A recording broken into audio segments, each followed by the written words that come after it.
Hi guys, you're cooking from home with Megan Stewart, the museum educator at the Kamloops Museum and Archives. Just before we get started today, I would like to take a moment to acknowledge that we are on the traditional and unceded territory of the Kamloops Museum First Nation. Now, today we're going to be making a recipe that I found in the Red Lake Recipes cookbook. Now, this one came out of our archives, and I'm really excited about it because it uses ingredients that you can cook or that you can grow in your garden and then cook at home. So today I'm going to be making sauteed Jerusalem artichokes. Another name for these is sunchokes. For those of you who aren't quite sure what they are, they're a root vegetable. They look a little bit like ginger to me. So they've got kind of that white potatoey inside, ginger root outside. And these need to just be chopped nice and fine. They grow prolifically in this area, so they're a good one for your garden. And they've actually been recommended to me as sort of a garden staple if you're looking for something to maybe sustain yourself. So to serve them, we're going to go ahead and combine a 1/4 cup of butter with a 1/4 cup of oil in a pan over medium heat. And the recipe actually calls for chives, which probably many of you guys actually have growing in your garden. We didn't have any growing in our garden, so I'm going to use onion today, a little bit of a substitution, but as you know, we are cooking under quarantine, so we're just using what we have in the house. So I'm going to go ahead and add some onion. I've chosen purple onion. I think it's a little bit sweeter, has a little bit less of a harsh flavor than a white onion. So I'm going to go ahead and let that guy fry up.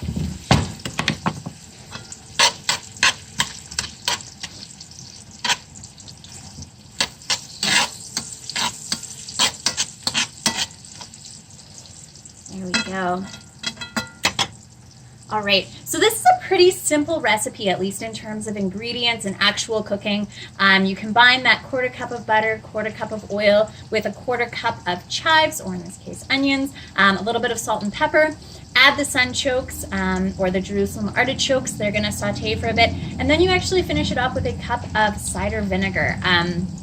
So pretty easy in terms of that, but I found the hardest part and maybe the most labor intensive of all the recipes that we've done was actually preparing these Jerusalem artichokes, which of course came out of the garden. They're pretty dirty. You have to wash them and scrub them, let them soak, scrub them again, and then start chopping them up. So I think it's really an interesting thing when you're thinking about recipes like this, and especially thinking about women's role in history and the things that we know about women and what they're contributing throughout history.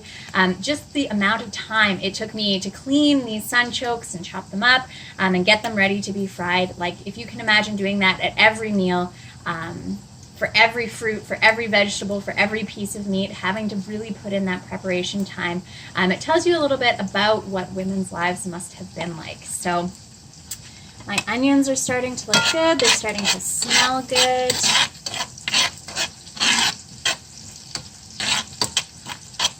The other thing I'm really excited about this recipe is that we dug up all these Jerusalem artichokes that we planted with high hopes and brought them out, tried to feed them to the family, and they weren't really as excited about them as we thought we might be. So I'm excited to try this recipe out, and hopefully it'll be something that we'll all enjoy eating.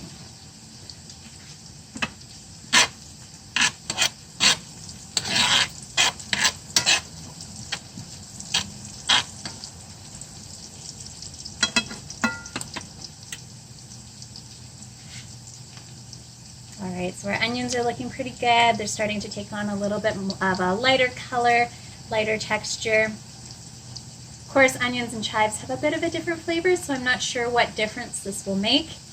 I'm sure some of you are wondering where young Jo is. She's actually sleeping, but I figured this wasn't the most kid-friendly recipe. So that's another thing to consider, right, is that for a lot of women, having little ones running around and wanting to help out in the kitchen, things like frying, of course, aren't great for little hands and little helpers, but gotta feed the family.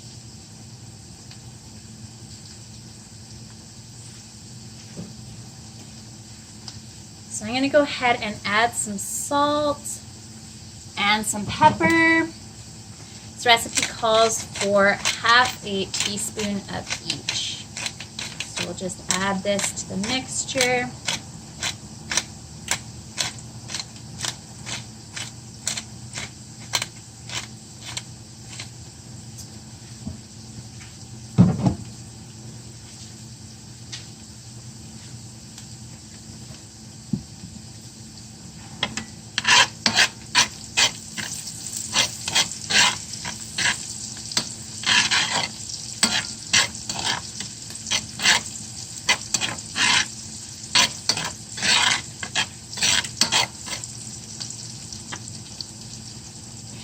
And that is one thing I really liked about this Red Lake Recipes book, is that a lot of them seem to have fairly local ingredients, things that you could be growing, say, on your own or at home, maybe if you were homesteading, or even if you just have a big garden, which I imagine people maybe out towards Red Lake might have larger gardens than those of us who live here in town. So I'm going to go ahead now and add our Jerusalem artichokes. So here they are all chopped up. You can see they've got that sort of potato-y color. The taste raw is a little bit like a carrot, maybe a little bit less sweet. So it's kind of got a crunchy, bland sort of flavor to them. Go ahead and add those. Now the recipe says to saute these for 5 minutes and then add the vinegar. So we're going to go ahead and do just that.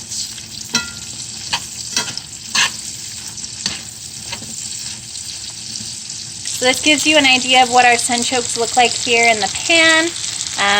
Mixed in with the purple onion and the olive oil and the butter. So these are going to saute for 5 minutes. So our sunchokes have sauteed for 5 minutes. Now it's time to add our apple cider vinegar. They've taken on a little bit of a lighter color, not too much. You can sort of see here. They look pretty much the same as when I started, although they are a little bit softer to touch. So I'm going to go ahead and 1/4 cup as well of cider vinegar. I'm going to go ahead and pour this guy in. Now, I'm imagining from the smell that, that they're going to have sort of a